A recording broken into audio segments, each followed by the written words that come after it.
பல பேர் சாயப்பாவை வணங்குறதா நினைச்சு சாயப்பா உருவத்தில் இருக்கும் சாத்தானை வணங்கி கொண்டு இருக்கிறார்கள். இது மிகப்பெரிய அதிர்ச்சி அளிக்கக்கூடிய பதிவு. கவனமாக கேளுங்க.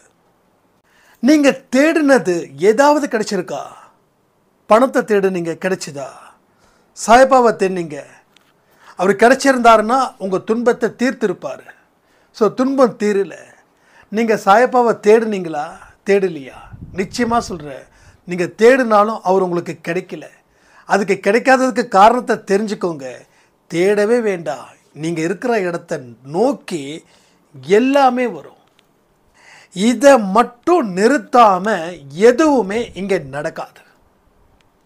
உங்கள் வாழ்க்கையை அழிக்க வந்ததே இந்த மாதிரி மோசமான எண்ணங்கள் மட்டுமே. இந்த பதிவை கேட்கும்போது அவர் என்னிடம் நிச்சயமாக வருவார் அப்படின்ற உறுதியோட நீங்கள் கேளுங்க. அதுக்கு உண்டான பதில் ஏதோ ஒரு சத்தத்தின் மூலமா இல்லை ஏதோ ஒரு வழியின் மூலமா அவருடைய வருகையை உங்கள் முன்ன கண்டிப்பாக நடத்தி காட்டுவார். பல நல்ல விஷயங்களும் இந்த பதிவில் இருக்குது. நீங்கள் எல்லோரிடமே சாயப்பாவோட குழந்தைங்க. உங்கள் எண்ணங்கள் சிலருக்கு சுத்தமாக இருக்குது, பலருக்கு எண்ணங்கள் சரியில்லை. அதை நான் பல பேர் மூலமாக நான் பார்த்துருக்கேன். அந்த எண்ணத்தை சுத்தப்படுத்தாமல் உங்கள் வாழ்க்கையில் எந்த நல்லதும் நடக்காது. கடவுள் கொடுத்த வாய்ப்பை மறுபடியும் பயன்படுத்தி எண்ணங்களை புனிதமாக்க முயற்சி பண்ணுங்கள். ஓம் சாயிரா சாயிரா, ஓம் சாயிரா சாயிரா, ஓம் சாயிரா சாயிரா, அன்பே சாயிரா, பேரன்பே சாயிரா, அகிலம் தளிக்க ஆத்மா விழிக்க அனுதினம் சாயிரா, எங்கள் அன்பே சாயிரா.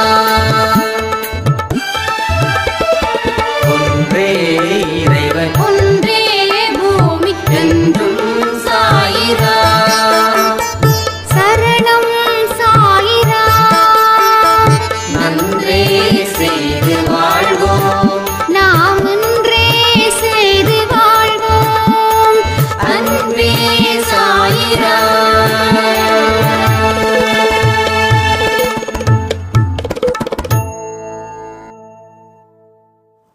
சாயிரா. என் உயிரின் உயிரானவர்களே, எங்கெல்லாம் சாயப்பா தன்னுடைய பக்தர்களோட நெஞ்சில், தன்னுடைய அன்பு குழந்தைங்களோட நெஞ்சில் குடியிருக்கிறாரோ அங்கெல்லாம் எந்த விதமான பிரச்சனைகளும் எந்த விதமான கர்ம வினைகளும் வருவது இல்லை. அவர் நம்முடைய நெஞ்சிலே குடியிருக்கக்கூடியவராக இருக்கணும். அவர் அவ்வளோ சீக்கிரம் அங்கே குடியேறிடுவாரா? குடியேற வைக்கணும். அதாவது நாம் பல விஷயத்தை தேடி போகிறோம். தேடி போகிற விஷயங்கள் கிடைக்குதா? நல்லா யோசிச்சு பாருங்க. நீங்கள் தேடின விஷயங்கள் எத்தனை கிடைச்சிருக்குது, தேடாத விஷயங்கள் எத்தனை கிடைச்சிருக்குதுன்றதை யோசிச்சு பாருங்க. தேடினது எல்லாம் கிடைக்கிறது இல்லை, தேடினது எல்லாம் கிடைப்பது இல்லை. நீங்கள் ஒரு சந்தோஷத்தை தேடினீங்க, கிடைச்சிதா? பணத்தை தேடினீங்க, கிடைச்சிதா? ஆரோக்கியத்தை தேடினீங்க, கிடைச்சிதா? கிடைக்காது. சாயப்பாவை தேடினீங்க, கிடைச்சாரா? கிடைக்கல. கோயிலுக்கு போகிறதால சாயப்பா கிடைச்சிட்டாருன்னு நாம் நினைக்கிறோம். அப்போ கிடைச்சவர் எப்படி உங்களுக்கு எதிராக செயல்படுவார்? எப்படி உங்களோட கஷ்டங்களை பார்ப்பார்? கஷ்டங்களை ஏன் துடைக்காமல் இருக்கிறாரு? அப்போ தேடினது கிடைக்கல, தேடாதது கிடைச்சிருக்குது. அப்போ தேடினது தான் நமக்கு தேவை, அதுவும் முக்கியமாக இருக்குது. தேடாதது கிடைச்சிருக்குது, ஆனால் அந்த தேடாதது கிடைச்சதால அதை நாம் நெஞ்சில் சுமந்ததால் அது பிரச்சனைகளாக மாறிச்சு. தேடாத பேராசை மனசுக்குள்ளே புகுந்துருந்தது. வீணா போன கோபம் மனசுக்குள்ளே ஆட்டோமேட்டிக்காக வருது. ஆணவம் வருது, அகங்காரம் வருது. யாருமே இதை விரும்பலை. ஆனால் ஏன் வருது? அப்போ தேடாததும் நமக்கு கிடைக்குது. ஆனால் அந்த தேடாதது 90% நம்ம வாழ்க்கைக்கு தேவை இல்லாதது. ஆனால் தேடினது எதுவுமே நமக்கு கிடைக்கல. இந்த பாயிண்ட்டை நல்லா புரிஞ்சுக்கோங்க. அதனால தான் நிறைய உங்களுக்கு உதாரணத்தை கொடுக்க வேண்டியதாக இருக்குது. அப்போ கிடைக்காம போகுமா? இது பெரிய கேள்வி. நிறைய பேர் தேடுறாங்க, கிடைக்கல, சரி நமக்கு அவ்வளோதான், நமக்கு இனி ஒன்றும் கிடைக்காது அப்படின்னு முடிவுக்கு வந்துடுறாங்க. ஒரே விஷயத்தை புரிஞ்சுக்கோங்க. என் லைஃப்பில் பல விஷயத்தை நான் சொல்கிறேன். தேடி தேடி டயர்டானது தான் மிச்சம். ஆனால் தேடாதது நிறைய கிடைச்சிது. அத்தனையும் என் வாழ்க்கையை அழிக்க வந்த விஷம். ஃப்ரீயாக கிடைக்குதுன்னு சொல்லி பெனாயில குடிச்சிட முடியுமா? இல்லை ஃப்ரீயாக கிடைக்குதுன்னு சொல்லி விஷத்தை குடிக்க முடியுமா? அப்போது நிறைய விஷயத்தை நான் அனலைஸ் பண்ணுறேன். அதில் பல விஷயங்கள் எனக்கு புரிஞ்சுது. ஏன்னா கஷ்டமோ தரித்திரமோ நம்ம கூட இருக்கும்போது நிறைய விஷயம் புரியும். நம்மளை சுற்றி 20 பேர் 30 பேர் இருப்பாங்க, உனக்கு ஏதாவதுன்னா தாங்கிக்க முடியாதுன்னு. ஆனால் நமக்கு ஏதாவது ஒன்று ஆச்சுன்னா அவங்களால தாங்கிக்க முடியாது. அதனாலேயே நம்மளை விட்டுட்டு போயிடுவாங்க.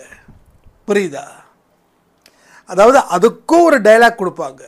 நீ இவ்வளோ தூரம் கஷ்டப்படுறதை என்னால் பார்க்க முடியல, அதனால தான் நான் உன்னை விட்டுட்டு போகிறேன் எப்படின்னு.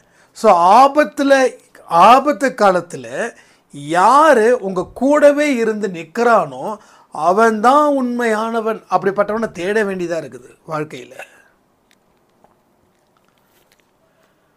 அப்போ நிறைய விஷயங்கள் எப்போ புரியுது? கஷ்டத்துலேயும் தரித்திரத்துலேயும் துன்பத்துலேயும் இருக்கும்போது. அப்போது இப்படிப்பட்ட ஒரு வாழ்க்கையை அமைச்சு கொடுத்து அதன் கூட ஒரு புரிதலையும் கொடுத்து வச்சுருக்காருன்னா எதுக்காக? காரணம் இல்லாமல் உங்கள் கண்களில் இருந்து கண்ணீர் வரல. காரணம் இல்லாமல் நீங்கள் சிரிக்கவும் இல்லை. காரணமே இல்லாமல் சிரிச்சிங்கன்னா நீங்கள் இருக்க வேண்டிய இடம் வீடு இல்லை, ஹாஸ்பிட்டல். அப்போ காரணமே இல்லாமல் நமக்கு எதுவுமே நடக்கலை. எல்லாத்துக்கும் ஒரு காரணம். காலில் முள்ளு குத்திச்சுன்னா கண்ணு கலங்குது. காலுக்கும் கண்ணுக்கும் என்ன சம்பந்தம்? அந்த மாதிரி நம்மளுடைய எல்லா விஷயமும் சிலது நம்ம நேரடியாக பாதிக்கப்பட்டு இருக்கோம், சிலது நேரடியாக பாதிக்காமலே நமக்கு ஒரு விதமான துன்பமும் இருக்குது. இதை மாற்றுவதற்கு பல வழிகள் இங்கே இருக்குது. அந்த ஒரு வழிகளையும் நீங்கள் ஒவ்வொரு தினமும் ஃபாலோ பண்ணிங்கன்னா ஒரு பிரம்மாண்டத்தை நம்ம கொடுக்கலாம். ஒரு பிரம்மாண்டத்தை நம்ம கொடுக்கலாம். அப்போது கடவுள் என்னுடைய விருப்பத்தின்படி வரணும்னு நான் நினைக்கிறேன். அப்போது அவரை கோயிலில் போயிட்டு நான் தினமும் சந்திச்சா வந்துடுவாரா? வரமாட்டார். அப்போ எப்படி வருவார்? அவர் வர வைப்பதற்கு உண்டான வழிமுறைகள் என்ன? இந்த விஷயம் எத்தனை பேருக்கு ஒரு புரிதலை கொடுத்துருக்குதுன்னு சொல்லுங்கள். இவ்வளோ நாள் அன்பேசாய் ஆடியோவை தொடர்ந்து கேட்குறீங்க, ரொம்ப சந்தோஷம். கடவுளுக்கு நான் நன்றிகளை சொல்லிக்கிறேன். ஏன்னா மற்ற மனுஷனோட கம்பேர் பண்ணும்போது அவனோட 1-2 விஷயத்தில் நம்ம வித்தியாசப்பட்டு இருக்கோம். முழுசாக வித்தியாசப்படுறோமோ இல்லையோ, 1-2 விஷயத்தில். அடுத்தவன் அழுதா நம்ம கண்ணீர் அவனை துடைக்குது. அவன் தெரிஞ்சவனோ தெரியாதவனோ நண்பனோ எதிரியோ. ஸோ அந்த இடத்துக்கு நாம் வந்துட்டோம். அந்த இடத்துக்கு நம்ம சேர்ந்துட்டோம். இதில் வராதவங்க நிறைய பேர் இருப்பாங்க, அவங்கள பற்றி நம்ம கவலைப்பட வேண்டாம். அப்போது கடவுள் என்னுடைய இதயத்தில் உட்காரணும் அப்படின்னா நாம் என்ன செய்யணும்? அதை செஞ்சிட்டா அவரை உட்கார வச்சிடலாம்.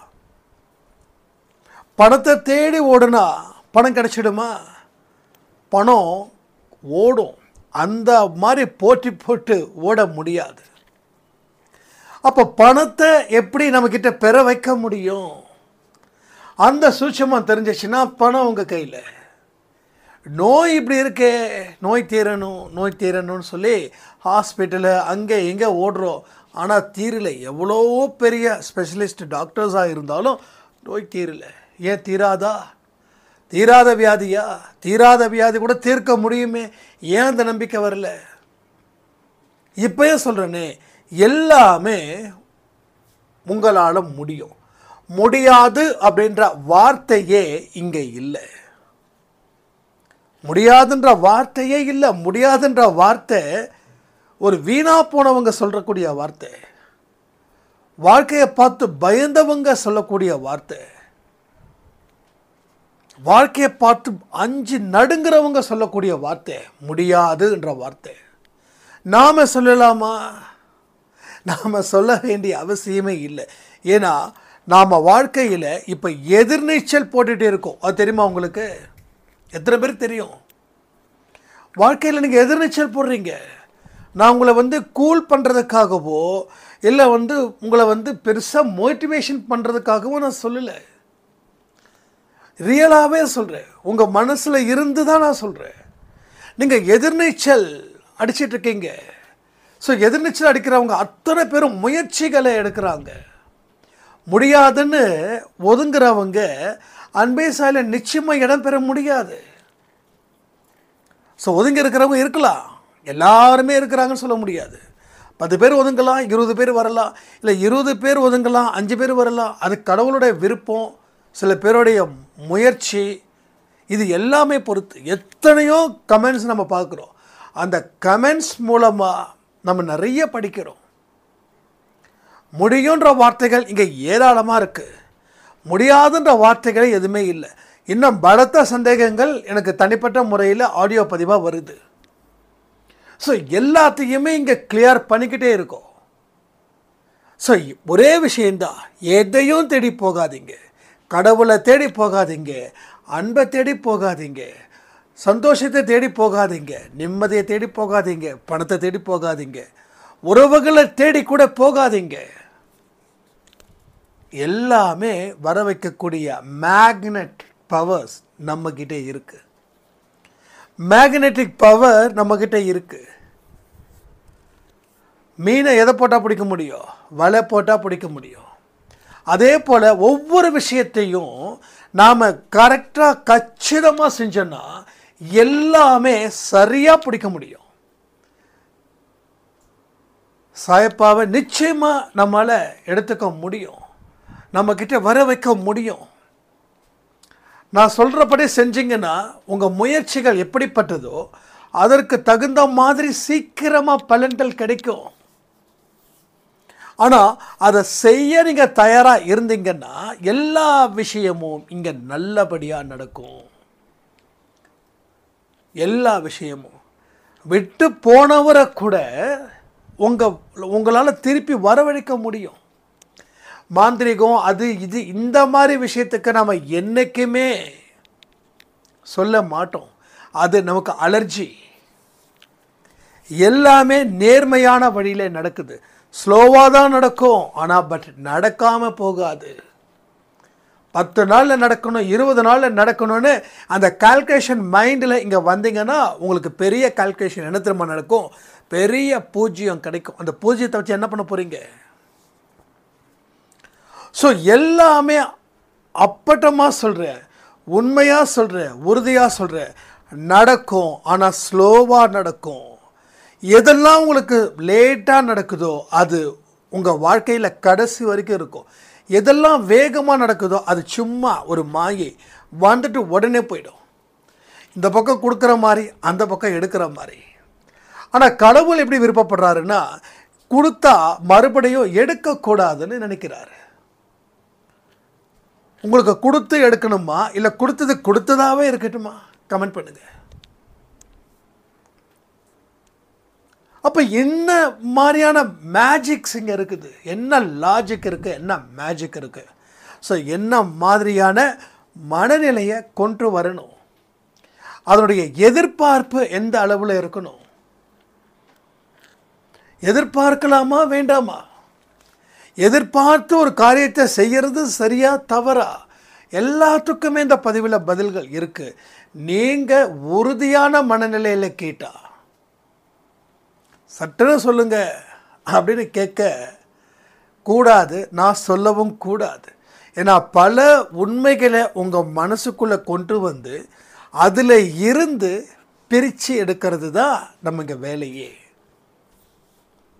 இல்லை நான் ரொம்ப அவசரமாக இருக்கேன், எனக்கு டக்குன்னு சொல்லுங்கன்னா அது உடனே சொல்லி உடனே போயிடும்.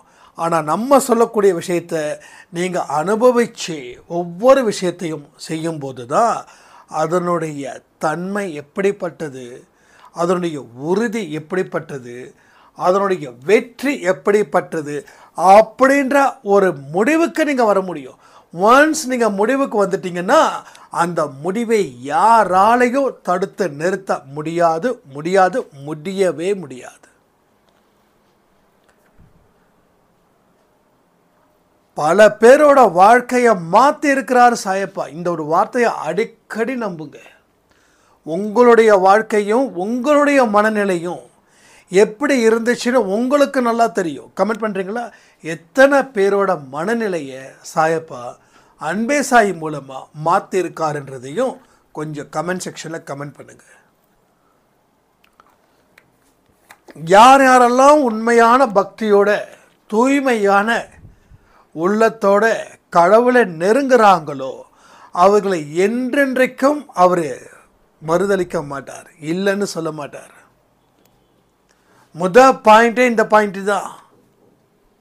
நல்ல உள்ளத்தோட தூய உள்ளத்தோட அவரை நெருங்கணும், நம்பிக்கையோட நெருங்கணும், அன்போட நெருங்கணும், அவர் மேலே பாசத்தோட இருக்கணும், உயிருக்கு உயிராக நினைக்கணும். அவர் ஒரு உங்கள் உடம்புல இருக்கக்கூடிய அந்த செல்ஸ் எல்லாமே சாயப்பா அப்படின்ற ஒரு இடத்துல நீங்கள் வச்சிட்டீங்க அப்படின்னா அவர் உங்களை எந்த ஜென்மத்திலையும், இந்த ஜென்மம் இல்லை எந்த ஜென்மத்திலையும் விட மாட்டார். நல்லா புரிஞ்சுக்கணும், எந்த ஜென்மத்திலையும் விட மாட்டார். நான் சொன்னேன் இல்லை, ஸ்லோ அண்ட் ஸ்டடி. அதுதான் இதுதான் இந்த ஒன்று தான் நான் அதிகமாக சொல்லிகிட்டு இருக்கேன். பொறுமையாக இருந்தாலும் நிதானமாக செயல்பட்டாலும் வெற்றி உறுதின்ற ஒரு வாக்கு தத்துவத்தை எடுத்து உங்கள் வாழ்க்கையில் கவனத்தை செலுத்துங்க. யாரை பற்றியும் கவலை வேண்டாம். என் வாழ்க்கையை இவன் அழிப்பான், அவன் பொறாமப்படுவான், யார் என்ன பண்ணாலும் அவங்களுக்கு தான் மூக்கு உடையுமே தவிர உங்கள் வாழ்க்கை நேராக தான் இருக்கும். அவங்க நேரடியாக போனாவே மோதிப்பாங்க. நீங்கள் எத்தனை வளைவு நெளிவில் போனாலும் சரி உங்களுக்கு ஒரு இடத்துல ஒரு செய்தாரம் கூட ஆகாது. நான் சொல்லக்கூடிய விஷயத்தை ஒவ்வொன்றா நீங்கள் உங்கள் பாஸ்ட் லைஃப்பில் இல்லை இப்போ இருக்கிற ப்ரெசன்ட் லைஃப்பில் நீங்கள் திங்க் பண்ணி பார்க்கும்போது உங்களுக்கு அதில் இருக்கக்கூடிய உண்மைகள், அர்த்தங்கள், இருக்கக்கூடிய ஆழமான நம்பிக்கை இன்னும் அதிகரிக்கும். இதெல்லாம் சும்மா ஒரு பேச்சு வார்த்தைக்காக எதையுமே சொல்லலை. என்ன இருக்குதோ அதை மட்டும்தான் சொல்கிறது என் வேலை. இல்லாததை சொல்கிறதோ இல்லை இருந்தாலும் இருக்குன்னு சந்தேகத்தோடு சொல்கிறதோ இங்கே எதுவுமே இல்லை. 100% உண்மைகளை மட்டும் இங்கே பேசுகிறோம், அந்த அனுபவத்தை மட்டும் பேசுகிறோம். சாயப்பாவை நெருங்குவதற்கு உண்டான வழிகள் என்னன்றதையும் பேசுகிறோம். 1000 தூய்மை இல்லாத இதயத்தை வச்சுக்கிட்டு கடவுளை வணங்குறது நாம மண்ணை கண்ணில் அள்ளி போட்டுக்கிறதுக்கு சமம். தூய்மை இல்லாதவன் அங்கே நெருங்கவே முடியாது. அவன் எவ்வளோ பெரிய பணக்காரனாக இருக்கட்டும், அந்த கடவுளுக்கு மிக உயர்ந்த பூஜை முறைகளை செய்யட்டும், அவனுக்கு 1% கூட எந்த விதமான பலன்களும் அது சேரப்போவதே இல்லை. அவன் செய்யக்கூடிய புண்ணியங்கள் கூட கண்டிப்பாக அவனுக்கு புண்ணியம் சேர்க்காது. காசு இருக்கிறவங்க எத்தனையோ பேர் அவ்வளோ பாவத்தை பண்ணிட்டு புண்ணியங்கள் செஞ்சுக்கிட்டு அன்னதானம் அது இதுன்னு சொல்லி செய்கிறாங்க. இதனால் எந்த விதமான லாபமும் கிடையாது. நல்லா யோசிச்சு பாருங்க. எல்லாருடைய வாழ்க்கையிலையும் எந்த மாதிரியான மனசு இருக்குதோ அந்த மனசு தான் இங்கே தேவை. ஏன்னா ஒரு பெரிய பணக்காரர் 1000 பாவங்கள் செய்து கொண்டு இருக்கிறவர் அவர் அன்னதானத்தை போடும்போது பசித்தவனுக்கு சாப்பாடு போட்டதால் அவருக்கு புண்ணியம் சேரப்போது இல்லை. ஏன்னா உன்னையும் அந்த பணக்காரரையும் கடவுள் தான் படைச்சாரு. அன்னதானம் வாங்கி சாப்பிட்றாங்களே அவங்களையும் கடவுள் தான் படைச்சார். ஸோ கடவுள் நினச்சா இவங்களுடைய பசியை போக்க முடியும். அப்போ பணக்காரரால் தான் அந்த பசியை போக்க முடியுன்ற கணக்கே இல்லை. கன்பேசாயில் பல பேர் ஒரு சாப்பாடு 2 சாப்பாடு வாங்கி கொடுக்குற காலம்லாம் போயிட்டு இப்போ வியாழக்கிழமை ஆச்சுன்னா நான் 20 பேருக்கு சாப்பாடு வாங்கி கொடுக்குறேன், 30 பேருக்கு சாப்பாடு வாங்கி கொடுக்குறேன். எல்லாருமே மிடில் கிளாஸ் ஃபேமிலிஸ். யாருமே பணக்காரரோ ஃபாரின் காரில் போயிட்டு ஜாலியாக இருக்கிறவங்களோ கெத்தை காட்டுறவங்களோ கிடையாது. ஏன்னா அந்த காலத்தில் பைபிளை எழுதி வச்சாச்சு, பணக்காரர்கள் எவரும் இறைவனுடைய எல்லைக்குள்ளே வர முடியவே முடியாது. அப்போவே சொல்லிட்டார். கடவுள் சொல்லக்கூடிய வார்த்தைகள் எத்தனை யுகங்கள் வந்தாலும் மறைஞ்சாலும் உதிச்சாலும் அவங்க வார்த்தைகள் என்னைக்கும் எப்பையும் நிலையாக இருக்கும்.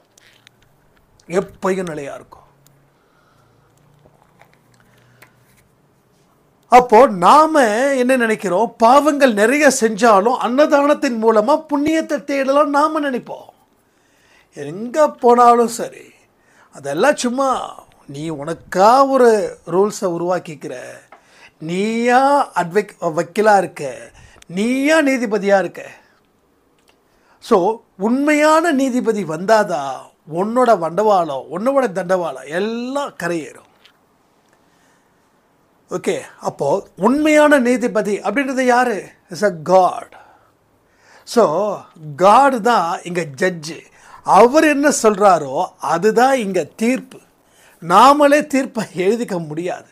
நாம தீர்ப்பை எப்பவுமே எப்படி எழுதுவோம்? நமக்கு சாதகமாக எழுதுவோம், நமக்கு பாதகமாக எழுத மாட்டோம். ஸோ அந்த மாதிரியான ஒரு மனநிலையில் யாரெல்லாம் இருக்கிறாங்களோ அவங்கெல்லாம் அந்த மனநிலையை மாற்றுங்கள். இல்லைன்னா நீங்கள் மாதம் ஷீரடிக்கு போனாலும் சரி, இல்லை இங்கே இருந்து ஷீரடிக்கு நடைப்பயணமாக போனாலும் சரி, எதுவும் ஆக போவது இல்லை. என்கிற பலர் கேட்பாங்க, ஆனால் ஷீரடி ரெகுலராக வருஷம் போகிறேன், ஆனால் பிரச்சனை மட்டும் தீரலை. நான் அடித்து சொல்கிறேனே, நான் என்றைக்குமே என் மனசில் என்ன படுதோ அதான் நான் பேசுவேன். சில பேருக்கு நான் பதில்களை வேறு மாதிரி கூட சொல்லியிருக்கலாம். ஏன்னா அவங்க மனசை காயப்படுத்தக்கூடாதுன்னு. எல்லாம் சரியாயிடுமா, நீங்கள் இன்னும் மனப்பூர்வமாக கடவுளை நம்புங்க, அவருடைய வழியில் ட்ராவல் பண்ணுங்க அப்படின்னு. ஏன்னா இதுவும் தான் இங்கே சொல்ல போகிறேன். ஆனால் சொல்லாத விஷயங்கள் இங்கே நிறைய இருக்குது. நாம் பாவத்தை நிறுத்தாமல் ஷீரடி போகிறதால எந்த பயனும் இல்லை. பாவத்தை நிறுத்திட்டா ஷீரடி போக வேண்டிய அவசியமும் இல்லை. பாவத்தை நிறுத்தாமல் ஷீரடிக்கு போகிறதால எந்த பயனும் இல்லை. பாவத்தை நிறுத்திட்டா ஷீரடிக்கு போக வேண்டிய அவசியமே இல்லை. இப்படி தான் நம்ம பல விஷயங்களை ராங் கால்குலேஷன் பண்ணுறோம். நாமளே கடவுளா, நாமளே நீதிபதியா, நாமளே பாதிக்கப்பட்டவரா, நாமளே அதுக்கு தகுந்த மாதிரியான நிவாரணத்தை பெறுபவரா, எல்லா விஷயத்தையும் நாமளே உருவாக்கிக்கிறோம். அங்கே எல்லா இடத்துலையும் சாதகமாகவே நம்ம பயன்படுத்திக்கிறோம். ஒவ்வொரு விஷயத்தையும் பிரச்சனைகள் எங்கே வெடிக்குதுன்னா இங்கே தான் வெடிக்குது. ஒரு நாள் டமால் வெடிக்குது, ஒன்றுமே எல்லாம் முடிஞ்சு போச்சு, எல்லாமே முடிஞ்சு போச்சு.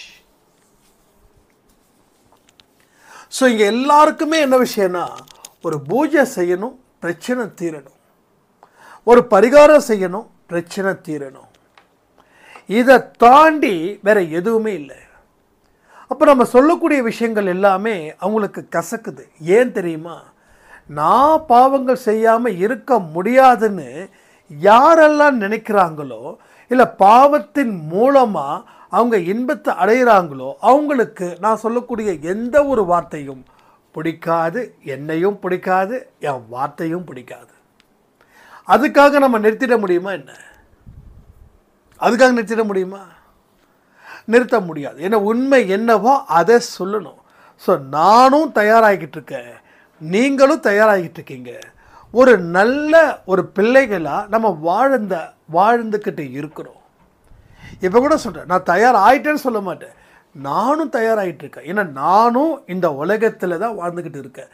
அந்த மாயை பிடியில் இருந்து நான் தப்பிச்சுக்கிட்டு தான் இருக்கேன். எது மாயை அப்படின்னு எனக்கு நல்லாவே தெரியுது. அங்கே விடக்கூடாதுன்றதில் நான் தெளிவாக இருக்கேன். நான் தெளிவாக இருக்கிறதால தான் உங்களுக்கும் ஒரு எச்சரிக்கையை பதிவுகள் மூலமாக சொல்கிறேன். ஸோ இன்றைக்கி எல்லாரையும் பிடிச்சி ஆற்றுறது அந்த மாயை. அந்த மாயை தான் இன்றைக்கி எல்லாருடைய பிரச்சனைகளுக்கும் பெரிய அளவில் ஆபத்தையும் கொடுக்கக்கூடியது. அதாவது இப்படி பண்ணால் எனக்கு பிரச்சனை வரும்னு தெரிஞ்சும் நாம் செய்கிறோன்னா அப்போ அது மாய வலை தானே.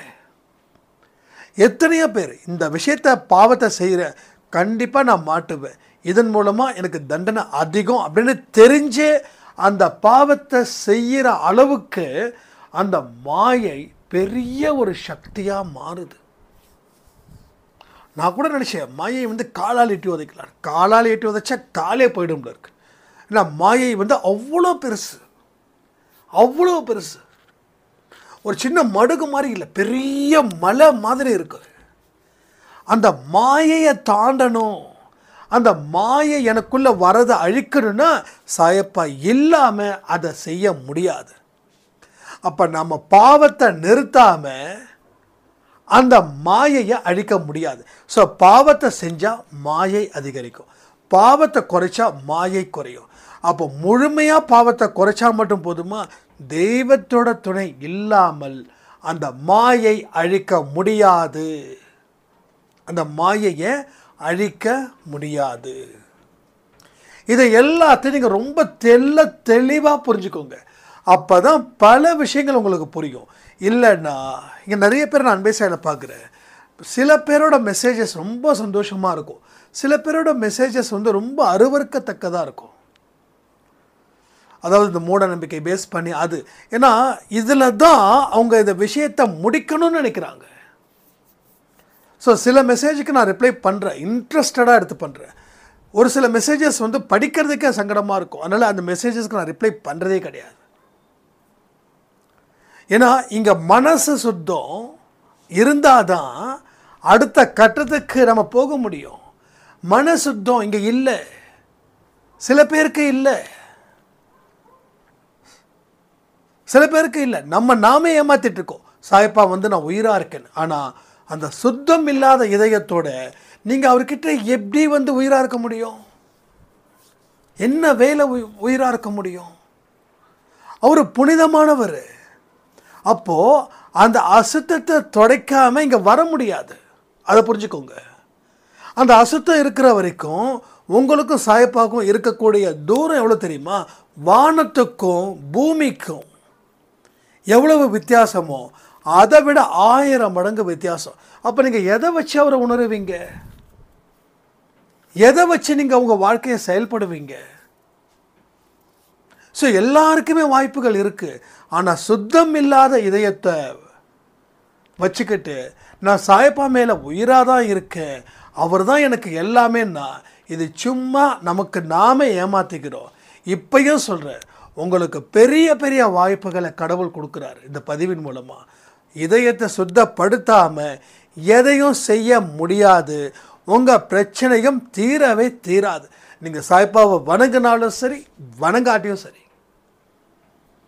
அதாவது கடவுள் இல்லைன்னு சொல்கிறவனை கூட கடவுள் ஆசீர்வதிக்கிறார். ஏன்னா அவன் இதயம் அப்படிப்பட்டது, அவன் சுத்தமானவன். அவனுடைய இடத்துல பாவங்கள் அப்படின்ற ஒரு விஷயமே படியாமல் இருக்குது.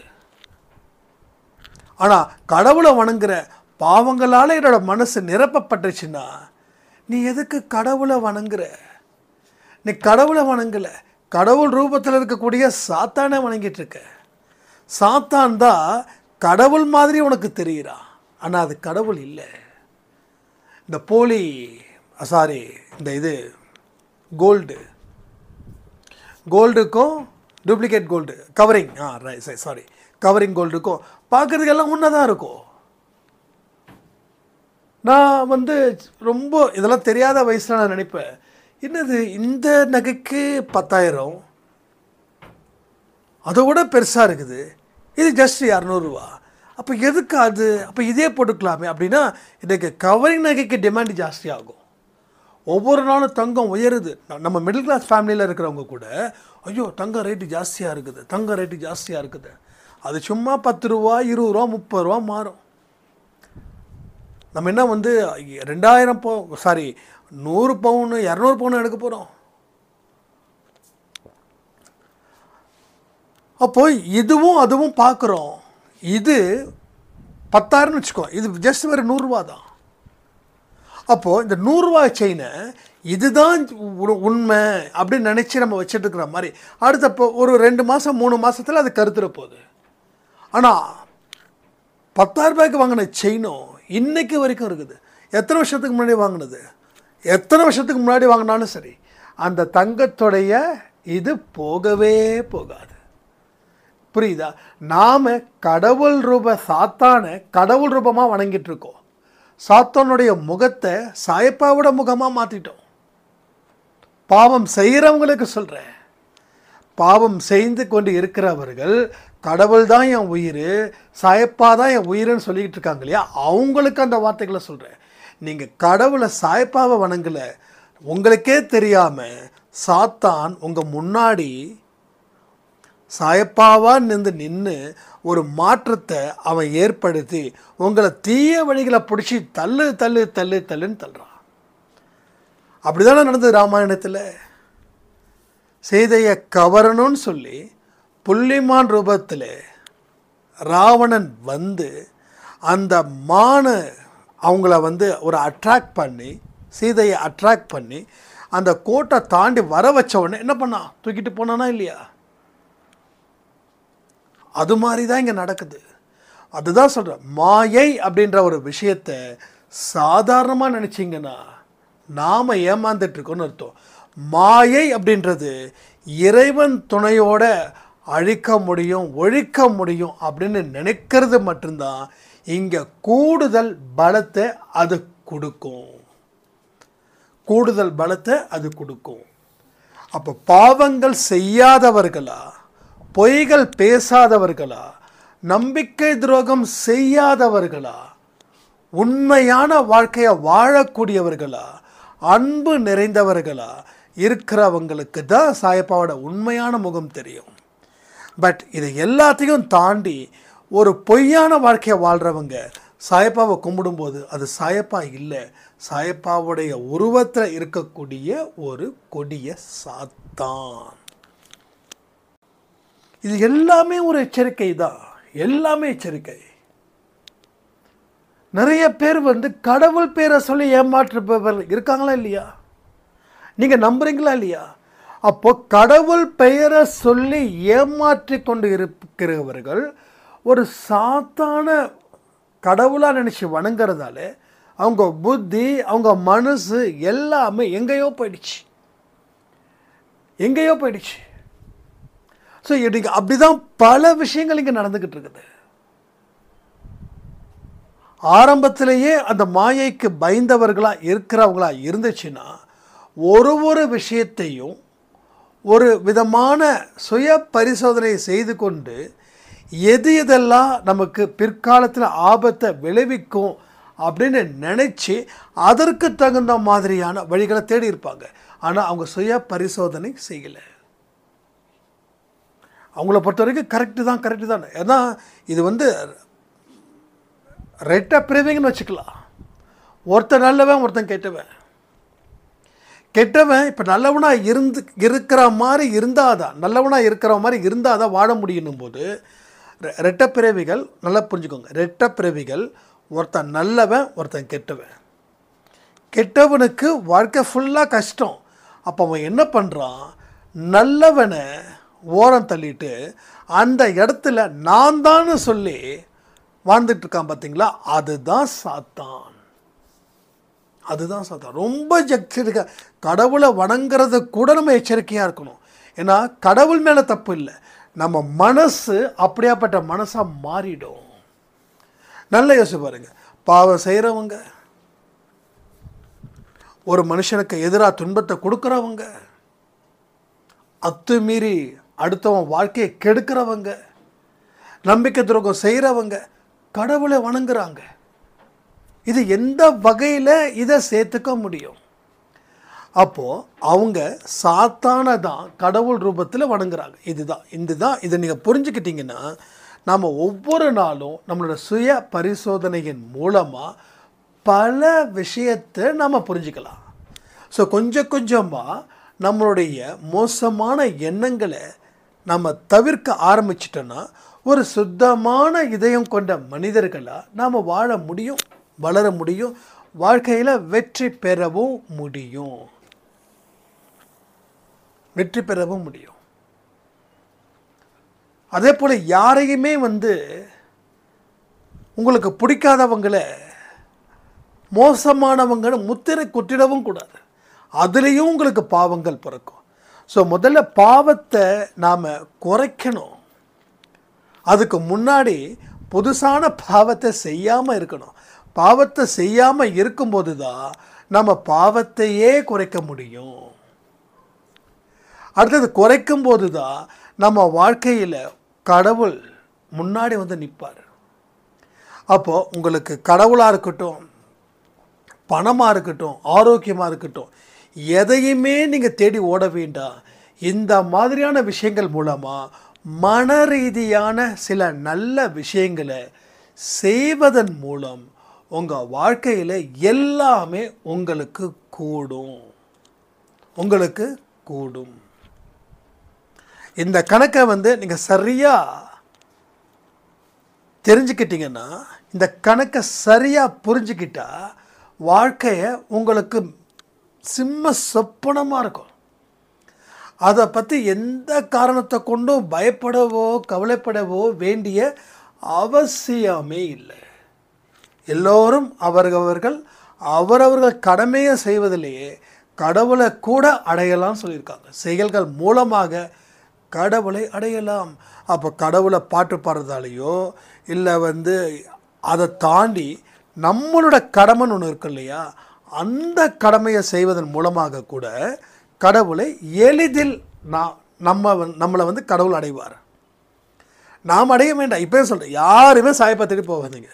அவரை எனக்குள்ளே வர வைப்பேன்னு சொல்லி ஒரு உறுதியான தன்மையை வச்சுக்கிட்டு இந்த பதிவை நீங்கள் கேளுங்க.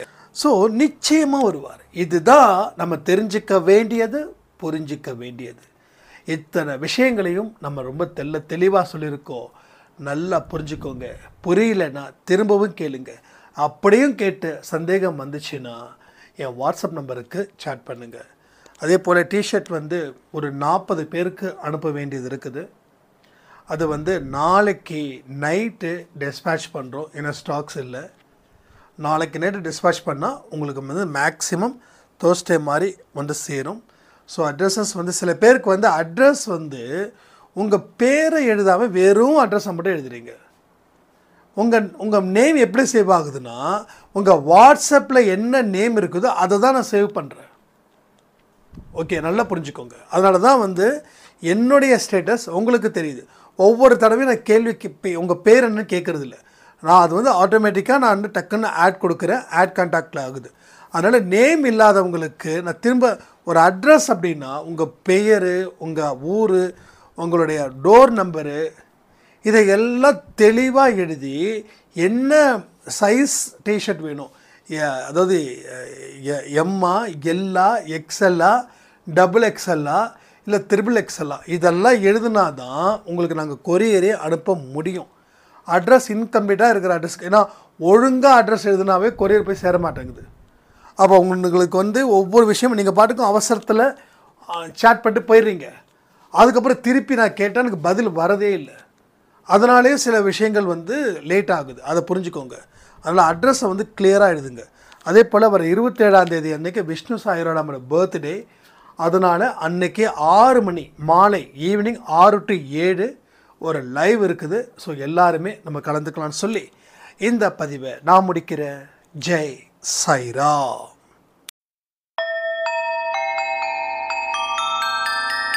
ஓம் சாயிரா சாயிரா, ஓம் சாயிரா சாயிரா, ஓம் சாயிரா சாயிரா, அன்பே சாயிரா, பேரன்பே சாயிரா, அகிலம் தளிக்க ஆத்மா விழிக்க அனுதினம் சாயிரா, எங்கள் அன்பே சாயிரா.